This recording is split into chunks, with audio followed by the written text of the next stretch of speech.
또 오늘도 1시간 달려갑니다. 근데 어쩌다 보니까 또 아이들 교육 이야기가 나오면서 근데 오늘로 이제 마지막으로 좀 저도 생각을 정리를 좀 해볼게요. 저희 아이들 같은 경우에는 스위스에서 3년, 지금 말레이시아에서 3년 차죠.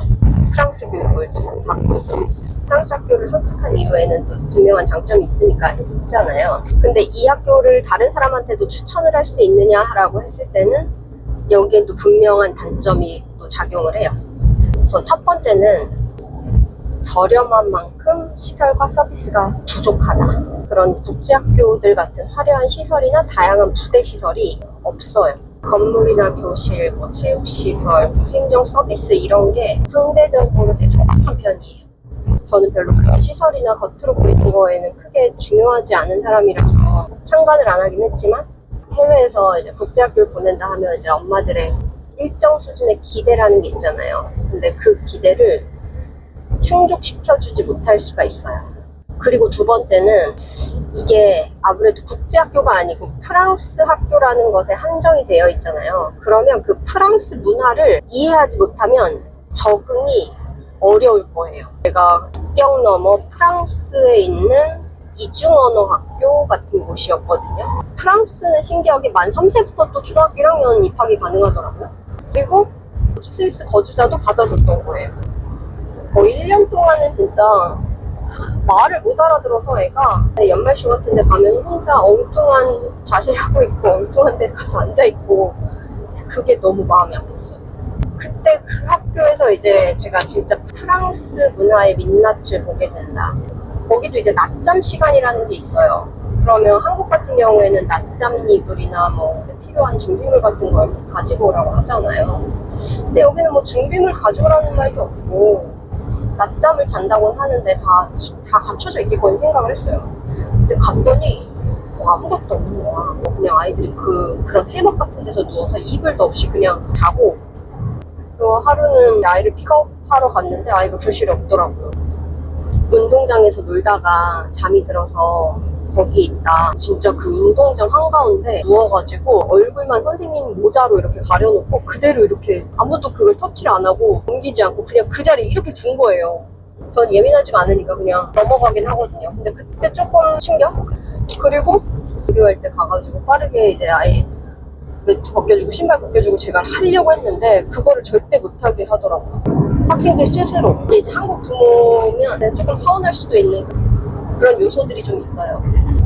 여기는 프랑스 학교다 보니까 단순히 프랑스어를 배우는 학교가 아니고 프랑스식 교육 문화 안에서 단순히 학부모나 선생님의 소통 방식이나 아이들의 독립성을 중시하는 그런 분위기, 그리고 그런 수업 방식 등이 한국이나 시야권의 학교와 다를 수가 있다.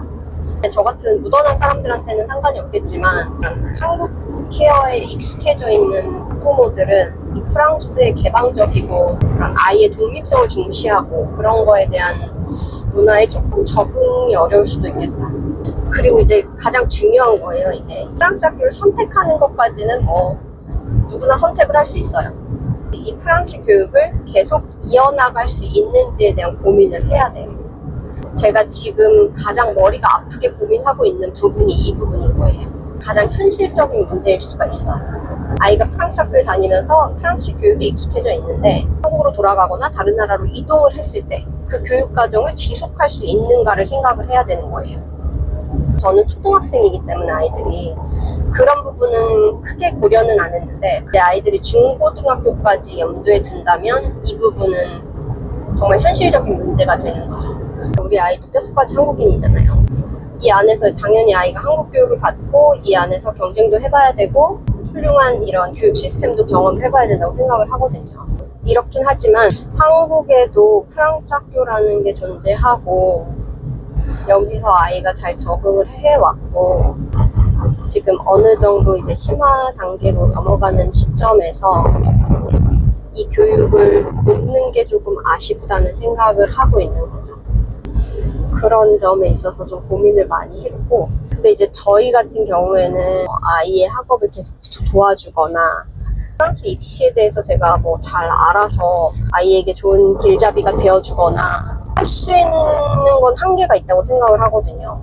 이 프랑스의 입시를 내가 얼마나 잘 아는지, 아이만 그렇게 프랑스어를 잘하고 영어를 잘하고 그래서 아이만 원어민을 만들어가지고 내가 아이를 그렇게 시키는 게 과연 올바른 방향인가에 대해서 고민을 많이 하게 되죠. 제가 가서 프랑스에서 가서 평생 살 것도 아니고 그렇게 평생 책임져 줄 수도 없는데 얘를 그냥 또 계속 던져놓게 되는 것도 아닌 것 같아가지고 좀 고민이 많죠. 그것을 뭐 아무리 고민을 많이 한다고 해도 제가 어떤 선택을 한다 한들 아이의 성공을 좌지우지할 것 같지는 않아요. 그래서 너무 깊게 고민을 하는 거는 별로 도움이 안 될 수도 있을 것 같긴 한데 그래도 이제 제 입장에서는 선택지가 좀 다양하다 보니까 근데 저 같은 학부모들은 다 이 정도의 고민을 하고 있지 않을까.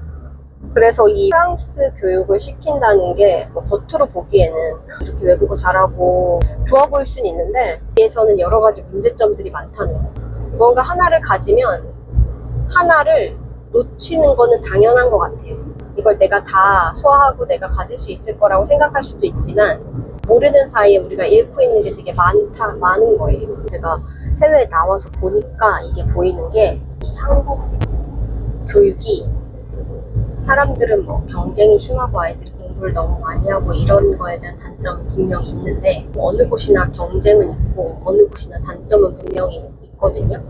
근데 분명한 건 한국만큼 교사들의 전문성이나 그런 준비성이 뛰어난 나라가 없는 것 같아요. 한국은 균등하게 교육을 받을 수 있는 시스템이 갖춰져 있잖아요. 농어촌 같은 경우에는 무슨 방과후 이런 것까지 다 지원을 해주고 급식 같은 거는 당연히 무료고 또 급식도 되게 잘 나오고 이런 나라가 진짜 없거든요.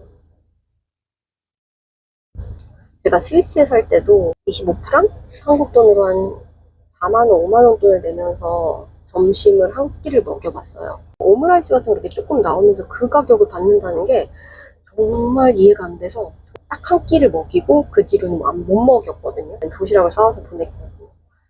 근데 지금 한국은 너무 당연하게 급식 같은 것도 무상으로 받고 있고 아이들 교육도 정말 그 수준 높은 질 좋은 선생님들한테 그런 교육을 받고 있는 거잖아요. 근데 그런 학교가 진짜 없어요. 제가 이렇게 스위스의 영국 학교를 이렇게 보냈는데도 그리고 지금 프랑스 학교를 보내도 연말 쇼 같은 거 가서 보면 진짜 일주일 만에 그냥 후다닥 장난같이 이렇게 보여주는 경우가 되게 많아요. 선생님이 정말 가르쳐서 애들을 저렇게 올려보낸 걸까 싶은 의심이 들 정도로 한국 같은 경우에는 선생님들이 막 몇 달 전부터 기획해가지고 이렇게 맞춰서 일정에 맞춰서 되게 최선을 다하는 모습을 보잖아요. 그런 선생님들이 당연하게 그렇게 하는 게 아니었던 거예요. 그 선생님들이 그만큼 능력이 있었고 책임감이 있었던 거예요. 해외에 나오면 무슨 뭐 대학도 잘 가고 이런 이야기 하잖아요. 근데 한국에서 잘했던 아이는 외국에 나와서도 잘하고 한국에서 못했던 아이가 외국에서 그렇게 잘하는 경우는 드물다고 생각을 해요. 저는 무조건 뭐 해외 교육, 한국 교육에 대한 장단점은 분명히 있지만 그 아이가 중요하지 그 교육 환경이 중요하다? 이거에 대해서는 조금 부정적인 시각이 있을 수도 있어요. 자기